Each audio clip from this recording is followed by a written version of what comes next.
Bismillahirrahmanirrahim. Assalamualaikum warahmatullahi wabarakatuh. Saya Eha Soleha, peserta Latsar CPNS PPSDM Regional Bandung Angkatan ke-17 tahun 2021. Pada kesempatan ini saya akan menjelaskan sintesa Agenda 3 dan Personal Branding ASN. Adapun Agenda 3 meliputi manajemen ASN, pelayanan publik, dan whole of government.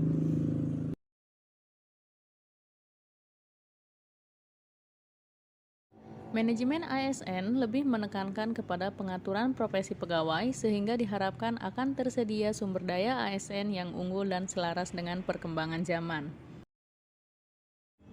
Kedudukan ASN atau pegawai negeri sipil merupakan warga negara Indonesia yang memenuhi syarat tertentu, diangkat sebagai pegawai ASN secara tetap oleh pejabat pembina kepegawaian untuk menduduki jabatan pemerintahan dan memiliki nomor induk pegawai secara nasional. Adapun pegawai pemerintah dengan perjanjian kerja atau P3K adalah warga negara Indonesia yang memenuhi syarat tertentu, yang diangkat berdasarkan perjanjian kerja untuk jangka waktu tertentu dan dalam rangka melaksanakan tugas pemerintahan sesuai dengan kebutuhan instansi pemerintah dan ketentuan perundang-undangan. Jadi bisa dilihat ya, kedudukan ASN terbagi menjadi dua antara PNS dan juga P3K. Berikutnya, kita bahas mengenai peran ASN. Untuk dapat menjalankan perannya dengan baik, pegawai ASN memiliki fungsi sebagai berikut. Yang pertama sebagai pelaksana kebijakan publik, yang kedua sebagai pelayan publik, dan yang terakhir sebagai perekat dan pemersatu bangsa.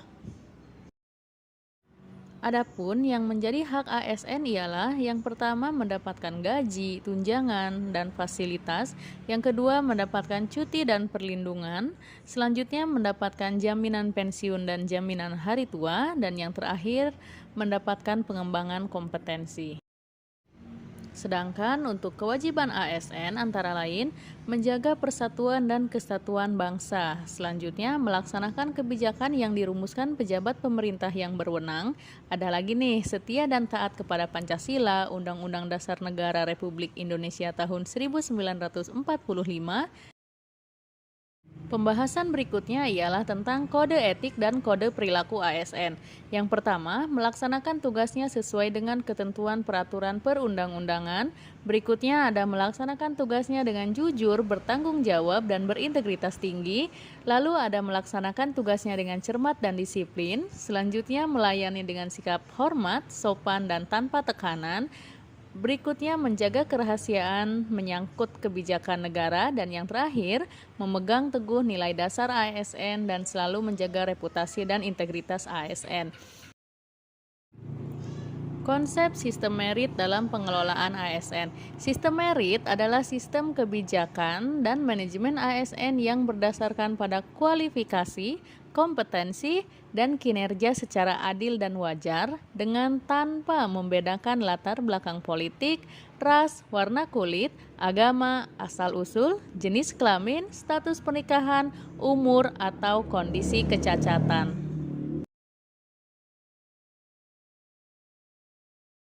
Sekarang kita sampai nih ke menu pembahasan yang kedua, yaitu pelayanan publik.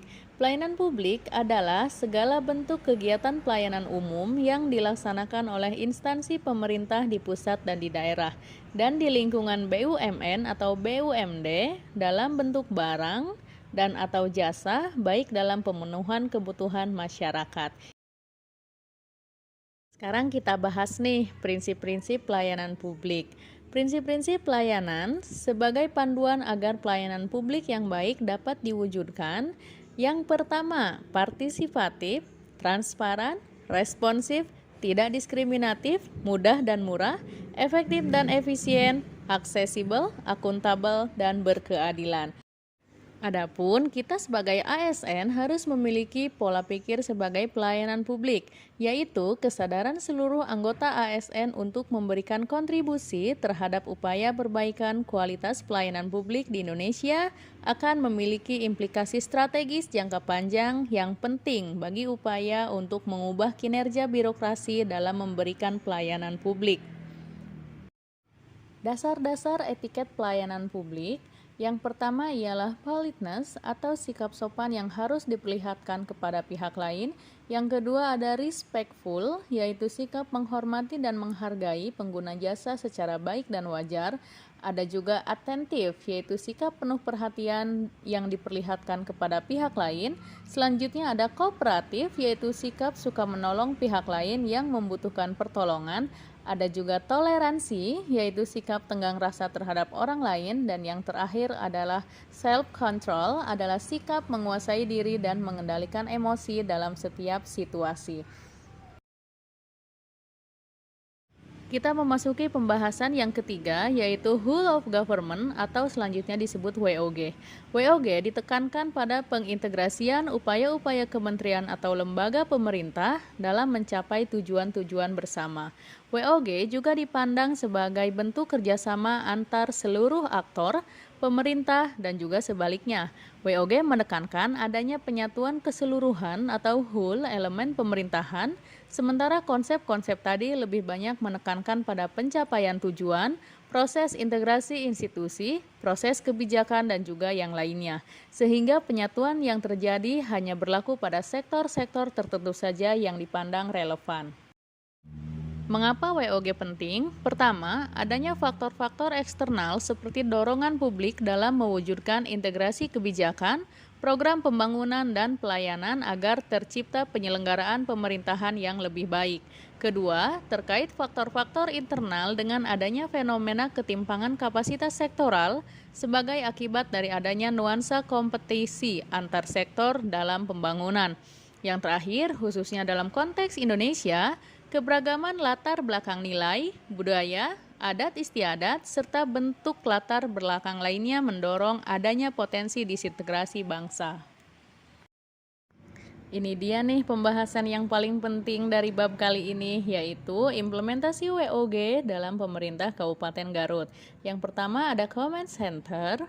Pemerintah Kabupaten Garut mulai mengaplikasikan Command Center Garut sebagai pusat pelayanan informasi secara digital yang terkoneksi dengan seluruh kantor kecamatan termasuk desa, sehingga memudahkan proses pengawasan dan pelayanan publik.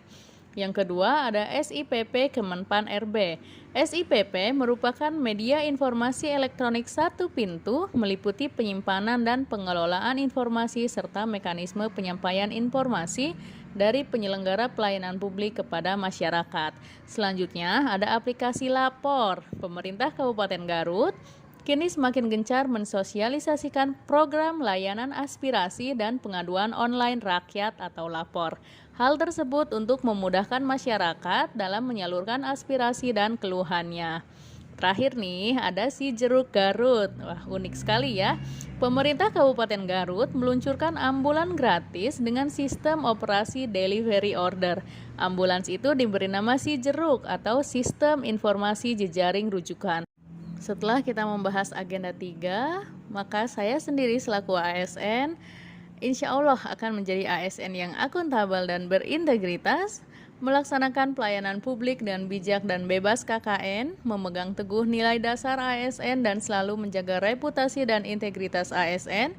Selanjutnya jangan lupa mengabdi pada bangsa dan negara, dan terakhir senantiasa mengembangkan potensi diri. Demikian pemaparan sintesa agenda 3 dan juga personal branding dari saya. Terima kasih bagi yang telah menyimak. Wassalamualaikum warahmatullahi wabarakatuh.